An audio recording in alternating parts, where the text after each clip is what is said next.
Hello, and welcome to the Fighting Moose Podcast. I'm your host, Jason Hendrickson. This is a podcast where I retell stories, some fictional and some historical, that can be enjoyed by people of all ages.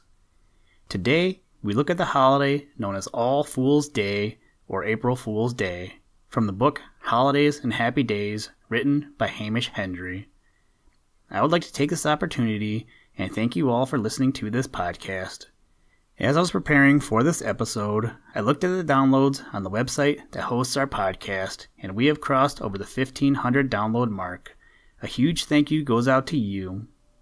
In other news, my son was asking yesterday for me to make up t-shirts for the podcast. Once I design those, I will put those on the website. If you have any ideas or are interested, shoot me an email, call me, or get in touch whatever way you seem fit, and I will try to get some stuff for everybody. Now, let's turn to today's story. I hope you enjoy. Let's begin. Liftoff. We have a liftoff.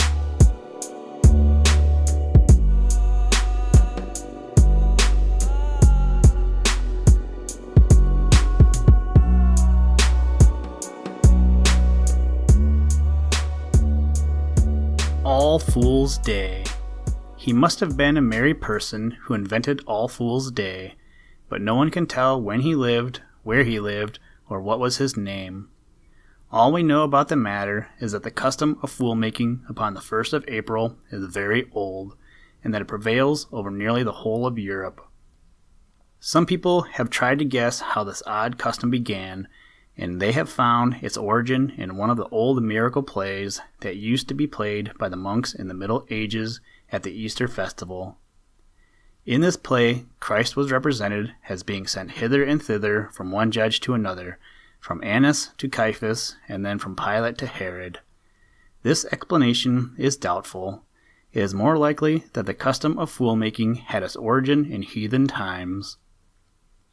In any case, it is a merry custom, and as the joker and the fool have many sons and daughters, it is a custom that shall endure yet a while. The great thing on the 1st of April is to have a good memory. Most people know about April fooling, but many people forget about it when the special day arrives. Some of you children, no doubt, have forgotten, with the result that the joker with a good memory has made of you an April fool. In coming down to breakfast, you have been asked quite solemnly, let us say, why your hair is brushed to the wrong side. If you have gone and peeped into a looking glass, there was an instant burst of laughter, and then you have become aware that All Fool's Day has come round again. Some boys and girls get angry when they have been thus fooled, but that only adds to their foolishness.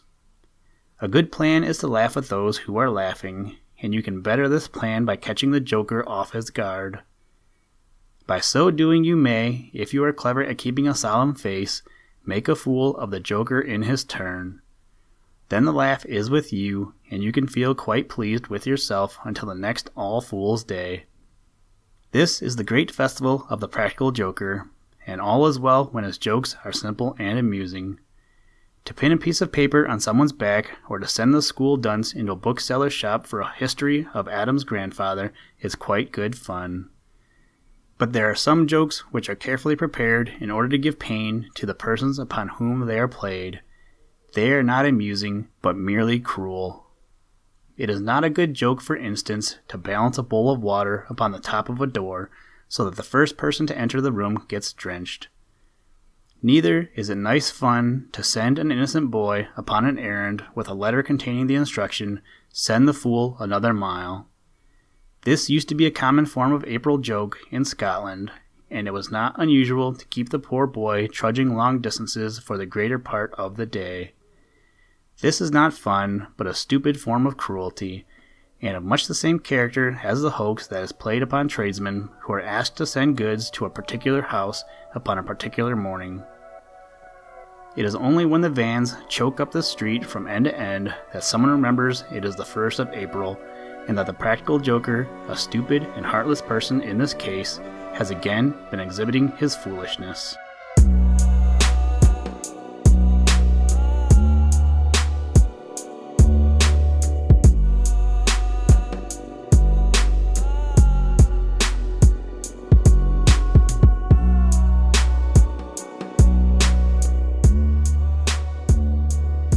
Thank you for listening to this episode of the Fighting Moose podcast. Please join us next time as we read the story, How Old Mr. Otter Learned to Slide, from the book Mother West Wind Howl Stories, written by Thornton W. Burgess. Today's music was provided by the artist Drake Stafford.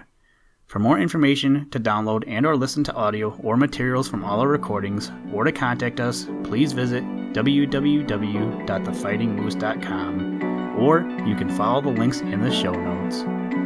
And as always, try and do a random act of kindness every day. Whoop! Shark attack! Nom nom nom nom. Jellyfish, pan sandwich, turkey, snowman, dolphin, helicopter, last supper, monkey in a zoo. What? Gear shift.